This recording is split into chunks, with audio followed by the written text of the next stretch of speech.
종류에 대해서, 요거에 대해서 한번 이야기해 볼게요. 이건 좀 중요해요. 우리가 접근하는 건물의 종류가 이제 중소규모잖아요. 네. 그러다 보니까 건물의 종류가 크게 4가지 정도 있어요. 다세대 주택이 있고, 다가구, 다중, 근린. 이 4가지 정도만 알면 우리 뭐 용도는 다 끝나요, 사실. 그 이상은 뭐 그냥 뭐 아파트나 뭐 이런 거니까. 자, 그랬을 때 기본적으로 주택의 종류에 접근해야 되는 기준에서 소유에 대한 개념, 다세대 주택은 집합 건물입니다. 그죠? 아파트 같은 거예요. 그래서 분양이 가능한 거잖아요. 다세대 분양, 빌라 분양, 집합 건물이고 아파트 분양이고 구분 소유가 가능하죠. 다가구는 어떻습니까? 얘는 단독이에요. 단독주택의 범주에 들어가니까 그냥 내 땅에 내 건물이야. 근린생활시설은 어떻습니까? 둘 다 됩니다. 단독도 가능하고 집합 건물로서의 구분 소유도 가능합니다. 그래서 이때 문제가 되는 게 이제 다주택자 문제라든지 세무적으로 뭐 종부세나 뭐 양도세 중과 이런 거 따질 때 주택수가 많이 늘어나게 되면은 이제 문제가 되니까 다주택자는 예를 들어서 이렇게 집합 건물로 10세대짜리 한 동을 지었다. 그럼 1가구 10주택자. 얘는 10세대짜리 다가구 주택을 지어도 1가구 1주택자. 얘도 마찬가지로 20세대짜리를 지어도 1가구 1주택자. 근린생활시설은 주택이 아니니까 그거랑은 상관이 없고. 그래서 다세대 주택인 경우에는 그런 상황에 맞게 내가 뭘 하는 게 좋을까라고 판단을 할 때 그런 기준에 맞춰서 해야 되고, 최근에는 요거 관련해서는 건설 임대 사업자 있지 않습니까? 네. 이슈가 되고 있는 게 다세대 주택 중과 종합부동산세 합산되는 거. 거기서 건설 임대 사업자 등록하면 얘는 합산 배제, 네. 중과 배제. 매력 있죠. 정의적인 측면에서 봤을 때 다세대 주택은 연면적 660제곱미터 이하 4층 이하, 660제곱미터면 200평. 다가구는 660제곱미터 이하는 똑같아요. 층수가 3층 이하. 다중주택은 최근에 660으로 개정이 됐어요. 층수가 3층 이하인데 지역별로 차이가 있지만 플러스 알파로 반지하가 가능해요. 자, 요거 중요해요. 지금 서울시는 반지하가 안 됩니다. 2022년도 8월 그때 엄청난 폭우가 내려서 뭐 강남 물에 잠기고 기억나죠? 신림동에서 누가 죽고 막 이랬어요. 후속 조치로 서울시에서는 최근에 반지하 허가를 안 해줍니다. 그래서 지금 되는 데가 없는 걸로 알고 있고, 다가구도 이거는 한 10년 전부터 안 되고요. 얘도 안 되고요. 반지하 안 되고. 근데 특별한 지역은 됩니다.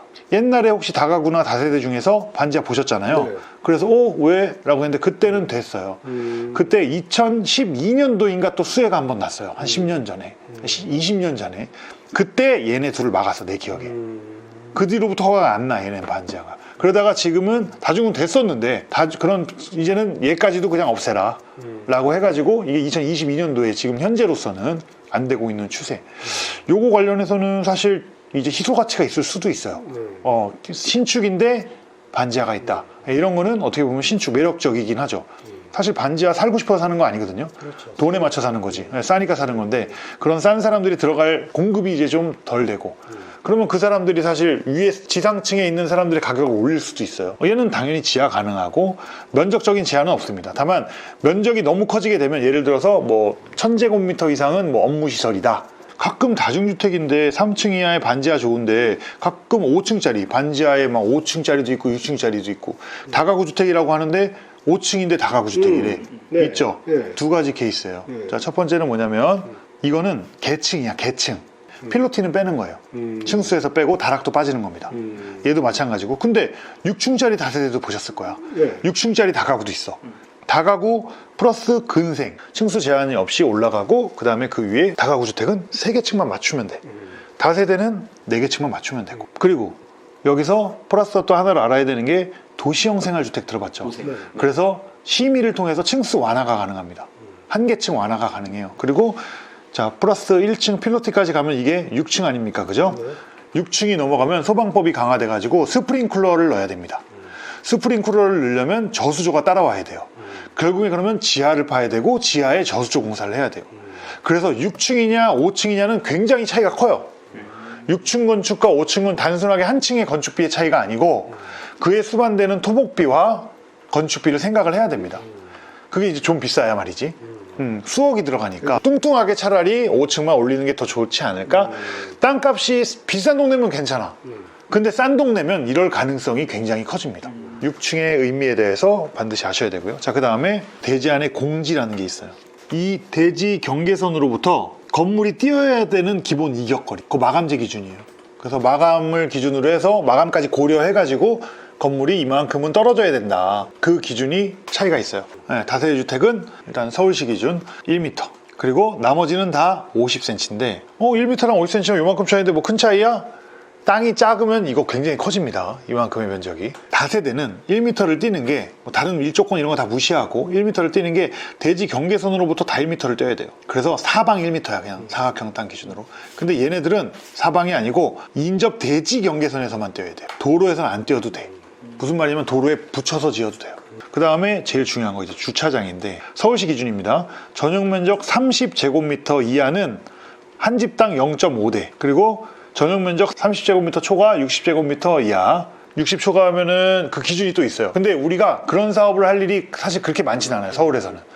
네, 왜냐하면 큰 집을 지어서 비싸게 못 팔거든. 다중주택은 면적 기준이에요. 면적을 크게 뽑고 세대를 여러 개로 나눠도 그 면적 땅에 주차 대수만 하면 돼. 그래서 한 20세대 지어도 주차 한 3대 하거나, 다중주택은 정의 자체가 독립적이지 않아야 해. 정상적인 독립세대가 산다고 생각을 안 하는 거예요. 그러니까 얘네들은 차가 없을 가능성이 크고, 그래서 완화를 주거 위주로 이렇게 풀어주는 거예요. 그래서 50평당 보통 2대입니다. 시설 면적 50제곱미터 초과해서 150 이하는 한 대고요. 50제곱미터 이하는 설치 안 해도 되고요. 50제곱미터 초과하는 계산법이 이거예요. 1 플러스 시설 면적 마이너스 150 나누기 100. 네, 저거 기준 알고. 근린생활시설은 서울시 기준으로 40평당 한 대. 정확히 얘기하면 134제곱미터당 한 대. 지하 면적은 용적률에서는 빠지지만 주차 산출에는 들어가요. 그러니까 막 파면 안 돼. 주차장 산출 기준 면적에는 다 들어가는 거예요. 지하 2층짜리 파도 그 면적 지하의 공간을 근린생활시설로 쓰고 있다. 주차장 용도가 아니다. 용적률에서는 빠지겠지만 주차장 산출 대수에는 들어가야 됩니다. 개별적으로 생각하셔야 돼. 주택은 주택, 근린생활시설, 근린생활시설. 다중주택도 마찬가지예요. 반지하 된다 그랬잖아요. 이거 용적률에서 빠져요. 그래서 사업성이 좋아, 반지하 넣으면. 근데 주차장에는 들어가요. 대지 안의 공지, 일조권 후퇴 부분 다 주차장으로 쓸 수 있습니다.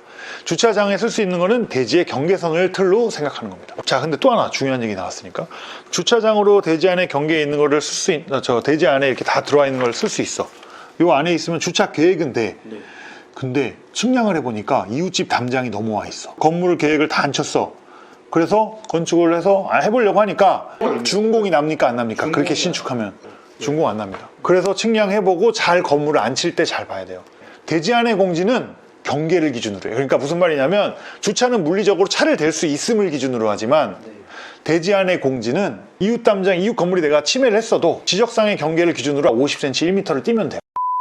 그리고 허가 기준, 승인 기준, 이건 뭐냐면 일정 규모 이상의 주택, 단독주택은 호예요, 호, 한 동. 근데 다세대 주택 같은 경우는 세대로 해가지고 허가 기준과 승인 기준이 달라요. 그래서 건축법에 의한 건축 허가를 받아야 편하고, 주택법에 의한 사업계획 승인을 받게 되면 뭐 분양공고, 입주자 모집공고 이런 거 들어봤죠. 대한주택 보증에서 보증 가입해야 되고 뭐 이런 얘기 들어봤죠. 이런 아주 까다로운 규모에 들어갈 수가 있어요. 그러면 우리가 돈도 마음대로 못 만지고 복잡한 내용이 엮이는 거야.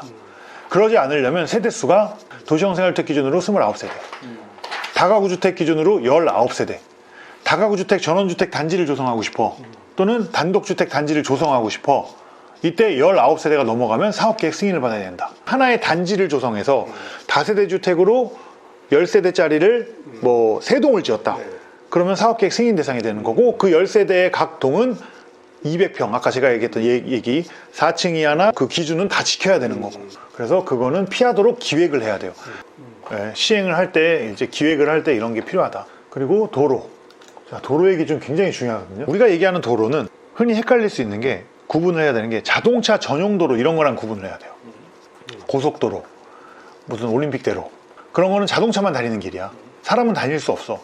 여기서 이야기하는 도로는 사람 또는 차가 다니는 길이에요. 네, 그런 거 그냥 주택가의 길, 네, 그걸 기준으로 얘기를 하는 거예요. 그런데 가다 보면 막힌 도로도 있고 통과도로도 있고 여러 가지 기준이 있잖아요.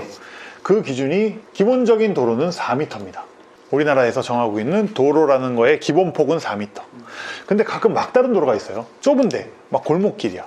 그 막다른 도로의 기준은 10m 미만인 막다른 도로는 2m, 10에서 35m 미만은 3m, 35m 이상은 6m예요.